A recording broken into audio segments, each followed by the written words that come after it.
Welcome to Stargate SG-1 for the first time. Still not a Star Trek podcast. My name is Jeff Akin, and I'm watching Stargate SG-1 for the first time. And I'm Brent Allen, and I'm watching Stargate SG-1 for the 47th time. But for the first time, I am looking for what Stargate is trying to teach us. I'm watching through a brand new lens that I've never looked at this show through before. And in that, I am looking for those sci-fi messages that Stargate is trying to show. You know, those types of messages that give us hope that things can be better in the future. They tell us, they show us how we are, how ugly we can be sometimes, or they just tell us how to be better human beings to each other.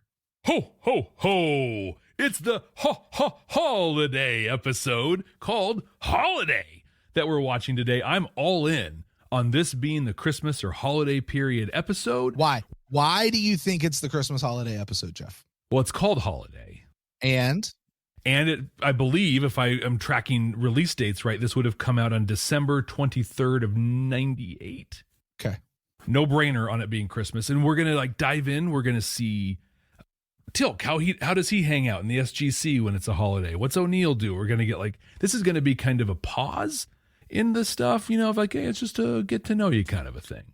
Well, today's show is the 17th episode of season 2 of Stargate SG-1 titled Holiday. Jeff, we're still mixing up where everything is. The original air date for this episode, January 13th, 1999. What?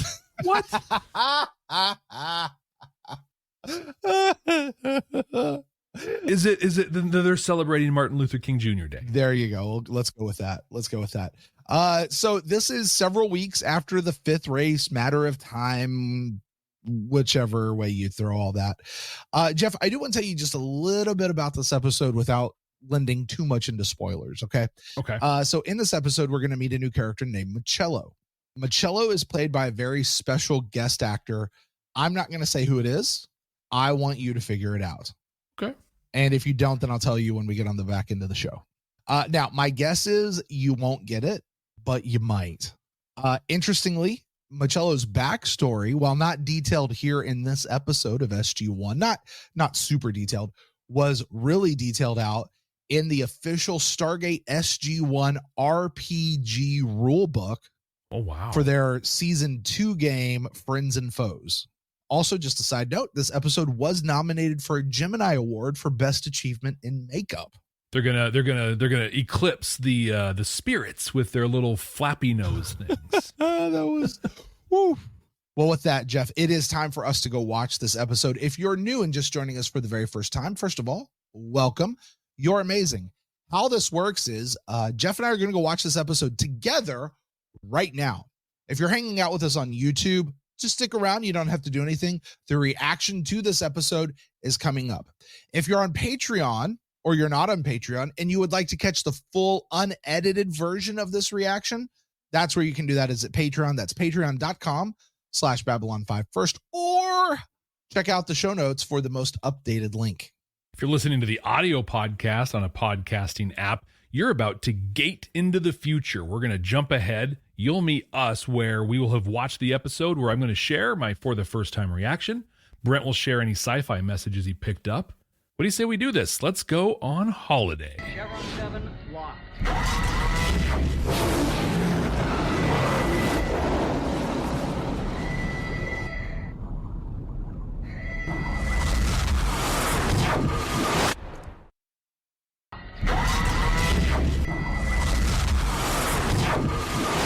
All right, well, welcome back to our audio listeners who have just gated into the future. We have caught up with you. We're now all back together in real time. Jeff, you and I have just now, in this moment, finished watching the episode Holiday. What do you got for us? I want to start with a thing I said during the episode, but I want this for the audio listeners. Please do. Yeah, please do. I have a challenge I want to put out to everybody. So in this episode, Daniel and this dude Machello switch places, right? So Machello's on his deathbed. Daniel's, young, spry, and all those things. And so he's out in the world trying to experience it. He runs into this dude named Fred. Fred appears to be a person that's homeless, and he's bumbles his way into taking Fred to lunch, hanging out with him, getting to know him. It was pretty awesome. My challenge to everybody out there is between now And the time we finish season 2, then that comes out, that's like 4 weeks from now, 5 weeks from now. I want you to go do that. Go find a person who's down on their luck, who might be homeless or something. Take them to lunch. Get to know them. Ask them questions about themselves. Give them 40 minutes of being treated like a human and getting some dignity. It's not hard to do, and it's going to make a huge difference in somebody's life. I want to hear about it. If you do it, hit us up on our Twitter or here on comments and Patreon, wherever you can get a hold of us. If you do it, let me know. I'm going to do it myself, and I'll share everything I can from it without, compromising what somebody doesn't want shared out in the world. But yeah, go out and make a difference in somebody's life. Cost you $20 in 40 minutes.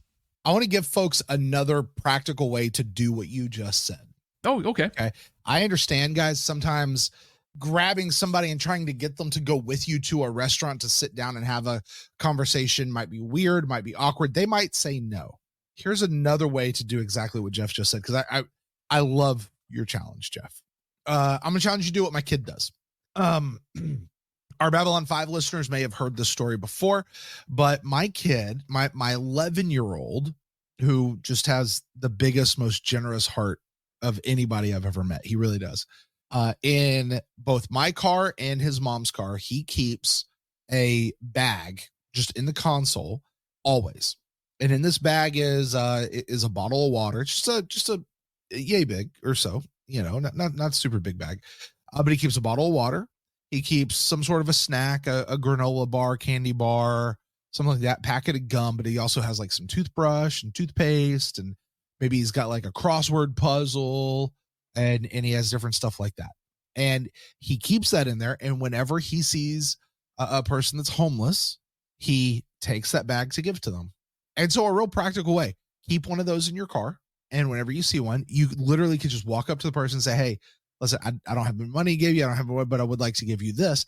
And as they're getting it, now you have an opening to be able to sit and talk to that person just right there in that moment while they kind of look at it. It doesn't have to take a super long time. It's a couple minutes. It's a practical way to do what Jeff just suggested as a challenge, which is a great idea. Great challenge, Jeff. Thanks. Yeah, I know I feel good when someone looks me in the eyes and says something kind. Do it. Make it happen. There you go. You never know the difference you're going to make in that person's life. You said coming into this, every TV show does this episode, not just sci-fi shows, right? Like I was talking about The Good Place that did this episode. So many of them. And I love this episode. I love the acting challenge and the actors having so much fun playing other people's characters. I think that we watch so much, we consume so much media that we just take acting for granted, right? Like that's just what they do and they're this thing. But when you see Christopher Judge being Jack O'Neill, right? Or here's my thing. Or when you see Michael Shanks being Daniel and Machello, because Michael Shanks was the guest actor that was Machello. You got it. You got it. That's so good, Jeff. Can I tell you how I got it? So first I was getting some Doctor Who vibes off of him, and it wasn't like lining up to anybody. I think it was just the makeup that did that. And then there was something in the voice that just was hitting me. So there was a scene, I think it was him and Sam were talking, and I just didn't look at the screen. So I didn't have a visual. I just heard it. I'm like, that's Daniel's voice. But I don't know. It's kind of, I don't know. And then I observed that they were never on screen at the same time. Oh, look at you. Deductive reasoning right there. By the way, if you go back to when they first meet at the beginning of the episode, there's this whole exchange when Machello and Daniel are going back and forth going, I am Daniel Jackson. I am Daniel Jackson. I am Daniel Jackson. Yeah. Which would be fun. Like now that I know it, that scene's going to be even better because it's just like, yeah, yes, you are. Yeah, this was great. It was so much fun to see them do this. The Machello guy, interesting. He's a fugitive. He was like public enemy number 1, a legend told to the Jaffa who created these weapons. He was captured by the Gould. He was tortured by them, and they were trying to find him. The episode ends with Sam's got this Palm Pilot, this Newton, this first generation Kindle with this weird coded language on it that has the blueprints and everything for all these designs. He didn't have a chance to teach the language, but I'm pretty positive this is going to show up again. Like we had the trinium, that we lost access to, but also didn't. So now we're going to have this code that we didn't learn how to read, but eventually will. We have the tritium that we lost access to. And oh, by the way, we now have a new iris made of the stuff. It's a massive, huge iris of it. Either way. But yeah, a cool character in and of himself. But we got a couple cool things in this one. We learned about Kelnorim. Kelnorim, yep.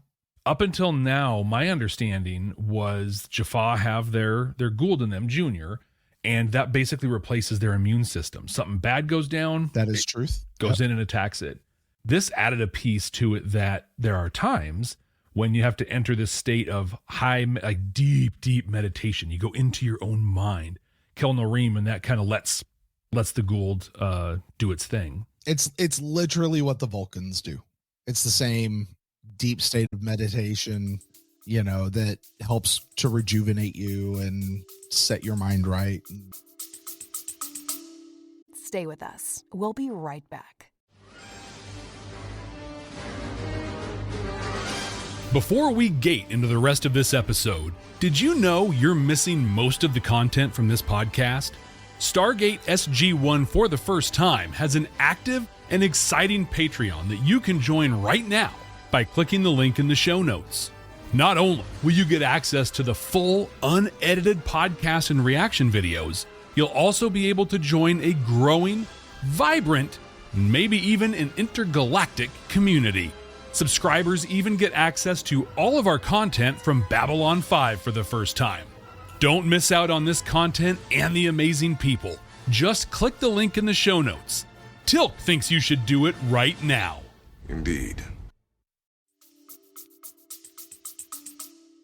Yeah, this is a fun episode. Not a lot in it that happened. Just a really cool thing to see everybody's acting chops, and I enjoyed this one.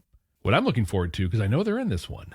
What did you get in sci-fi messages? There was some good stuff in here, and I'm struggling to kind of put my finger on the thing, because I think there was a couple of different things. One, I love this line that Michello/Daniel said. He said, "Only evil things must end," in response to Fred saying, "All good things must come to an end." He's like, "No, only evil things must end. For good things, such as ourselves, we are the good things. It is possible to go on forever." Now, I don't know that we live forever. I don't know that we're ever going to get to that point. But I love the idea that it is the good things in us that survive and move to our children. Okay, you don't have children, nieces and nephews. Okay, maybe you don't have nieces and nephews. The neighbors around you, the people you impact at work that then carry those good things. The good things is what survives and carries on and lives forever.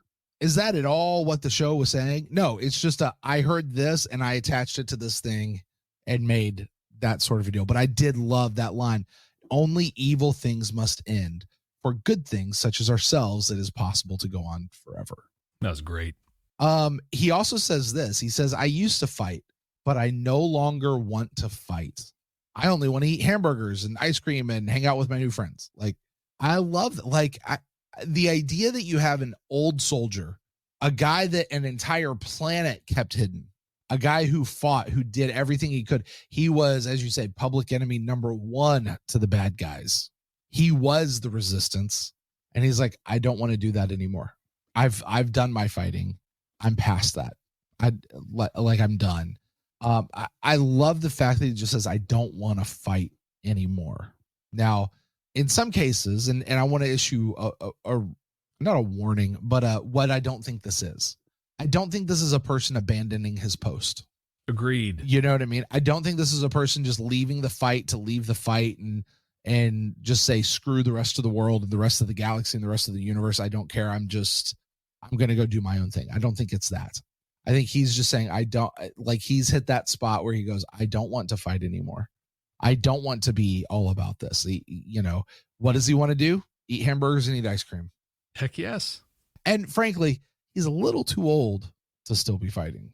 He put in his time, I mean, we get to retire. Yeah. There's a point in your life that you get to stop and enjoy what you've built. You know what it reminds me of? Did you ever watch Game of Thrones? Oh, yeah. All right. Spoiler alert for anyone who has never seen Game of Thrones. Fast forward a few minutes if you haven't. Ready? 3, 2, 1. When at the end of season 5, when Jon Snow dies, and then he turns around in the beginning of season 6, as we all expected, he comes back to life. He was kind of screwed up by that. He's like, no, I was dead. I'm done. Like, I shouldn't be here. At this point, I've moved on. This is not for me anymore. It is wrong that I'm here because I died. I should be over there. Like, Michello has lived his life. He's now in a new body. Fortunately, it's not his. We can talk about that here in just a moment. But still, he's gone on to a new life. I'm done fighting. That was that life. I've turned a page. I'm into something new. Yeah. What do you do with that? I don't know. I really don't. I don't know what to do with it. But I love just sort of this. I no longer want to fight. That's not where it is for me anymore. You know, I think part of it is that he fought, right? And so I think that if you can live in a way where you are doing what you're here to do, right? Like, you're doing the stuff and you're fighting the fight. We all have our own battles we're fighting. If you do that, you get to a point where you can just be like, I'm done, right? Give me, just let me lean back and take it easy for a while and enjoy the fruits of my labor. But if you're not living that life, you're not fighting, then maybe you're one of the 2 billion people on the planet that died to protect him. Now, it's not a bad thing that they did that, but also they're not out there being public enemy number one. So what's your thing, right, that makes you somebody's public enemy number one or public hero number one that would then allow you to say, I'm done fighting. I fought the fight. There's also this thing that I love about, and this may be a little bit more of along the lines of mirror to society, state of human nature, the hope that we can be better in the future is this. There's this piece with Michello where he and Daniel are having a conversation at the end when it's Daniel in Michello's body, Michello in Daniel's body, and they're having a conversation. Daniel looks at him and goes, dude, you're no better than a Gould. Here's Michello like, haven't I earned, don't you guys owe me this body? He goes, no, I don't owe you my body. You're I'm nothing better than a host to you. I'm not a Gould. Actually, you are. You've become the thing that you fought against. The best part of that, though, was when Michello looked at Sam and said, you know what? If I could change places with him, I would. Mm-hmm. He was able to be talked to. He was able to be reasoned with. He was able to turn back from making a poor choice. Better to have never made the poor choice in the first place. Maybe, yeah. But we all make poor choices from time to time. Exactly. To be teachable, to be moldable, to be concerned, to have a warm heart towards others, to be able to go, you know what? This actually was not the path I meant to go on. Let me come back from that. Let me pull this back in, make my apologies, do what I have to do. I love that idea that we all can make poor choices, but that's not what we have to live in. It's not the end of us. There's a message out there, and I love this message. Who you are has far more to do with the choices that you make than it does with how you're born or the family you're born into, the socioeconomic status you're born into, the race, the gender identity, the sexual orientation. Like it's the actual choices you make as a person. The choices, the experiences that form you, right? But when you make the wrong choices, to be able to come back from that you don't let your past choices that were bad continue to define who you are, or that you just sit, well, I just made this choice. I love that one. But Jeff, the coup d'etat, the one that I really want to focus on, the one I'm going to actually grade this particular episode on. This is the one. Is simply this. Fred meets Michello, or rather Michello meets Fred. And they have this talk where Michello's just like, hey, aren't we strange? Well, what is strange? Aren't you doing? So we are strange together. He goes through this piece, and this piece speaks specifically to the litmus test of how do we treat each other better, Jeff? He finds himself a stranger. He finds a point of commonality. Yeah. Hey, we can relate because we're this. Now, you and I are very different people. I'm not even from this planet. I fought intergalactic wars. But here's a place where we're both common. We're both strange. Okay, cool. And he's like, let's be friends. Let's just be friends. He wasn't looking to fight. And he's like, let's go get some food on you. If that's your custom. Yeah. You know what he did? He met Fred where he was. Yeah. Now that moment was kind of played for laughs a little bit. And it was also a MacGuffin for how they found where Daniel was later on. But still, Daniel, he was like, if that's your custom, I love that. Like, he met Fred where he was. He did the things according to Fred's in order to be a friend. And sometimes in order to be a friend, you got to kind of do things the way that they do, but you find the point of commonality. I remember an episode of Home Improvement. Did you ever watch that show, Jeff? Home Improvement. Yeah. Tim the Toolman Taylor, right? This is an episode that I watched as a teenager and has ripple effects into how I parent my children. Wow. Okay. This episode does, right? It's an episode where Tim, the lead character, the father, is having a hard time relating to his middle child. His middle child's just withdrawn. He's into computers and games, and Tim's all about the tools and building stuff in very different worlds. And eventually they get to a spot where Tim is challenged to go meet his kid where he's at. Instead of trying to bring his kid into Tim's world, bring him in and let him do cars, bring him and let him do tools. Instead of trying to get him to like your stuff, you go find out where he is. You get involved in what he's involved in. Meet him. And Tim comes in and he's about to like, oh, I can't believe you're just still up here playing these stupid games when we can be downstairs working. And he stops himself and he goes, tell me about what you're playing. And the kid's like, oh, really? Okay, Dad. And he just suddenly opens up. And that it's a scene that impacted me so much that I try to do that with my kids. My kid started digging Pokemon. So I learned how to play Pokemon, the game. And he and I would just sit down and play Pokemon, and we do Pokemon stuff together. Do I give two flying rips about Pokemon? No, I do not. But you do your son. But it's a point of connection with my son. Oh, they created Pokemon Go. My son got a phone for his birthday a year or so ago, and he's got his little and he loves Pokemon. And I told his mom, because his mom was gonna, I was like, she's like, I was somewhere else and he wanted, there's some community, something Pokemon Go. And I said, babe, create yourself an account, make yourself an account so you guys can go play together. Those two go off on more Pokemon hunting adventures to this day. She's so into this game. But we do it as a family too. It's no joke. So I'm down. I'm at Brent's place and they're, hey, let's go here and let's do this and let's do this thing. And I'm like, what is going? Oh, there's this event, this raid or something going on. And we're going to go to this place and do it. And I'm like, wow. But like, there's little text, phone calls going on about, oh, we got to go over here to get this one. We're walking around Disney World and your son's walking around getting the thing and then talking to his mom. Hey, I got this one over here and stuff. Huge connection. It's like, Dad, check out this new Pokemon I got. And I was like, oh, cool. Let me go get one. Yeah. I mean, it provides a point of contact that says, hey, here's how we do it. Whether or not I cared anything about it, didn't matter. I was able to enter their world. And now we have a thing. And truthfully, I kind of enjoy it. Very long-winded way to get back to what Michello did with Fred. He melded into Fred's culture. He made friends. He just wanted to be a friend, even if he didn't know what it meant. He's like, yeah, we'll do it on me if that's what your culture says. I don't even know what that means. Doesn't matter. I don't even know how to pay for it. I don't understand anything. Let's go do it. I don't even know that it means that I'm paying for it.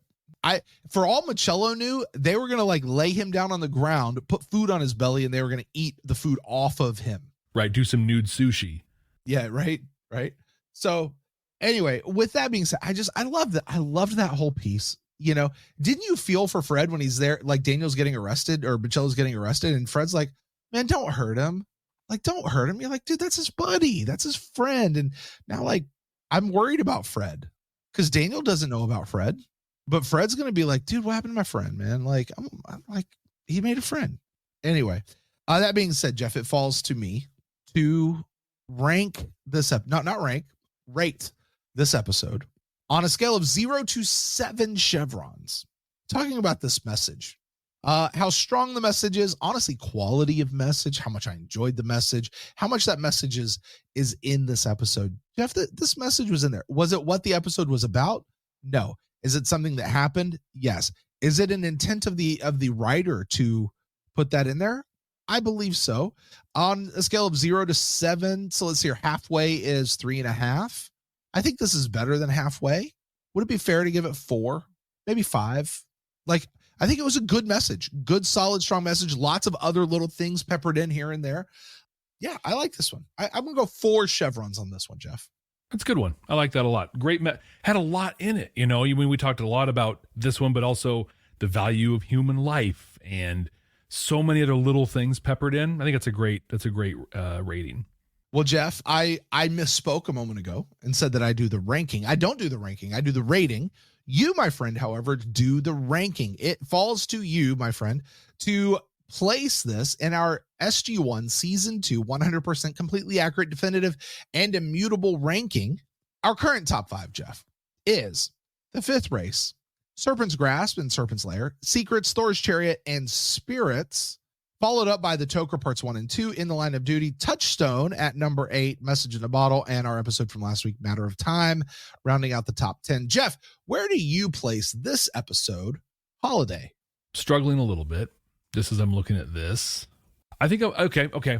I'm going to use as my measuring stick on this one, as I always do, you know, which one would I rather watch, but also this was very clearly just an episode, right? This episode could happen at any point in the whole show, would make no difference. And that's fine. That's not a detraction from it at all. But in this season, we do have a couple little mini, I don't even want to say arcs necessarily, but connecting points throughout that are pretty big. And one of them that I am eager to see where it goes is the whole like dark faction, whatever stuff that we saw in Touchstone come out. Oh yeah. The Darken ID, the Rogan ID, or whatever it was.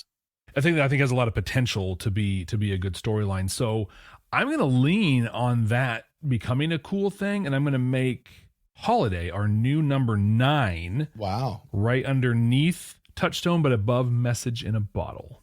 Personally, I'm looking at this. I think I like your top 5. I would probably reorder them. And I might move Tok'ra. I might swap Tok'ra with Serpent's Grasp and Serpent's Lair. Personally, now this is just Brent. I mean, I can't change the ranking. This is yours. So, but I would probably, I like this episode. I think it's a fun episode. I enjoy this episode. This one's probably going up to me around the number 6 or 7 range. Oh, wow. Just because I like it. Like I want to watch it, you know, but I get exactly what you're talking about. That whole dark faction, is that going to be a thing? Are they coming back to it? You've definitely caught on that there are some of these arcs that are not necessarily in a row. They just come back to the storyline. So I'll take it. Number 9. Number 9. Well, Jeff, with that, that is going to do it for us with this episode, Holiday. Now, next time we are watching an episode called Serpent's Song. Serpent's Song. Jeff, you are absolutely venturing a guess here with this title, Serpent's Song. What do you think this episode might be about? I think Apophis is going to be in this one because it's Serpent's something. So Serpent's Song, I am going to guess that they pick up some signal of some kind. It's mysterious. They want to go check it out, but it's actually like a siren song. Apophis is setting up a trap of some kind for them. So they're going to walk into a trap and have to fight their way out of some Apophis related thing. You're a good guesser, Jeff. I'm sure I am. I will tell you from this episode, I made one of my most favorite memes I've ever made before in my life. From Serpent's Song? From Serpent's Song. And it has to actually do with, well, we'll talk about that next week. Yeah. It's just funny. It's good-natured ribbing is all it is. Cool. But as far as whether or not you're right, is this a trap that is Apophis even in this? Is it a trap he's laying? What's SG1 going to have to do to get out of it? I don't know. We'll find out. We'll find out next time right here on Stargate SG1 for the first time. Thank you guys so much for joining us out there. Please don't forget wherever you are to subscribe and like this podcast, this video, wherever you find yourself. And please do leave us a rating and review. We do try to get to those. And also, please share this show with somebody that you know who loves Stargate SG-1, or maybe somebody like Jeff over there needs to get into the gate for the very first time. So for my friend Jeff and for me, we're going to get out of here wishing you a very happy holidays. Jeff, you okay? Jeff, I'm Brent Allen, and I'm watching Stargate SG-1 for the 40th. Oh, geez, for crying out loud.